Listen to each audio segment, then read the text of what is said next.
WWE Hall of Famer Ricky Morton of the Rock and Roll Express reflects on The Undertaker and Paul Bearer on Episode 5 of the School of Morton podcast. Download now for free the full episode at rickymortononline.com or search for School of Morton on iTunes.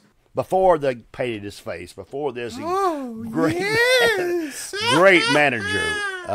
He managed in Memphis, Tennessee, down in Mobile, Florida, the areas. I worked with him a lot. Now, you got to understand, here's Glenn Jacobs that was the Unabomber in Smoky Mountain Wrestling. We actually worked with and helped him get to WWE at Smoky Mountain Wrestling. And then there was The Undertaker, Mean Mark Calloway. I was booking at the time in Memphis. Me and Dutch Mantell were. And we brought Mean Mark Calloway from the Federal Pen to wrestle Jerry the King Lawler. What a great run they had. Big boy. And to me, it's not the part about the crowd pops, and I'm one of the boys. But to me, it's about looking at all three of these guys that I watched grow in the business. That's something that's hard to really explain. That you see Glenn Jacobs in there, that was the Unabomber. Mean Mark Calloway, that come from Texas. And then Percy Pringle, that where they started their careers off and totally changed everything to be at WrestleMania, where it's $1 million gate, more than $1 million gate. You understand what I'm saying? That's the part that I look at. It's not the part about that match, and it's not the part about the fans. It's the part about, I've seen all this change. I've seen all this transaction. These guys go from this to this to that. And that's what our business is about.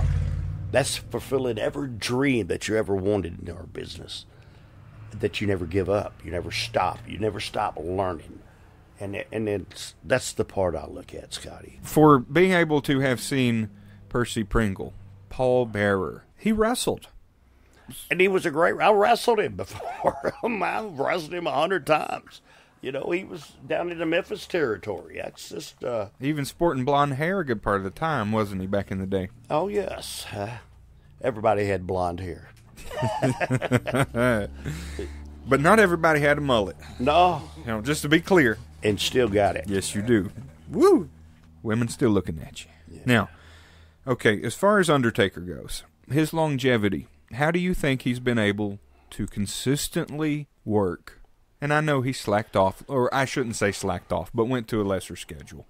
But having known him in WCW, WWE, and even way before that, could you see the possibility in this man in the early days? Were you a believer in him when you and Dutch Mantell were booking? If I didn't believe in him, he wouldn't have been main event. Mark was a special guy, and Glenn is too. Not only these guys, as big guys, but they're great athletes.